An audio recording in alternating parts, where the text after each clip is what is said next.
Find the LCM using prime factorization, find the LCM using division method. दोनों में क्या फ़र्क होता है, दोनों में क्या फ़र्क होता है।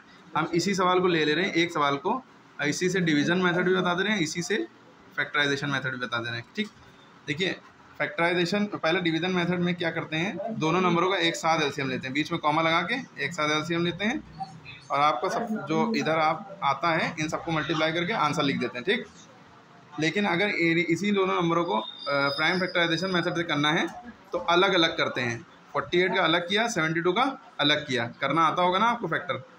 फिर क्या करेंगे, जो कॉमन होता है वो लिख लेते हैं, जैसे ये 2 का, ये दोनों इन दो का एक लिखा, इन दो का एक लिखा, इन दो का एक लिखा, ये 2 बच गया तो ये भी लिख दिया, जो बचा वो भी लिखेंगे, जो 2 बार है कॉमन है एक बार लिखा, फिर ये बच गया इसको भी लिख लिया।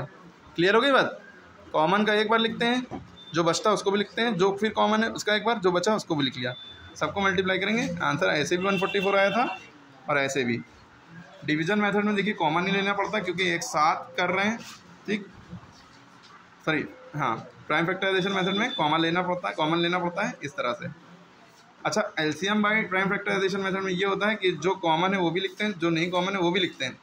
लेकिन एचसीएफ बाय प्राइम फैक्टराइजेशन होता है, करते हैं ऐसे ही अलग अलग, लेकिन सिर्फ उसका आंसर क्या होता है, जो कॉमन है वही 2 2 2 ये छोड़ देते हैं, ये वाला 3, 2 to the 4 to the 8 3 to the 24 answer आता है। एचसीएफ अगर निकालने होते हैं। ठीक है, एलसीएम निकालने हैं तो जो कॉमन है वो भी लिया, जो कॉमन नहीं है उसको भी लिखा। ठीक है, याद रखिएगा। क्लियर हो गई बात? अरे क्लियर हो गई।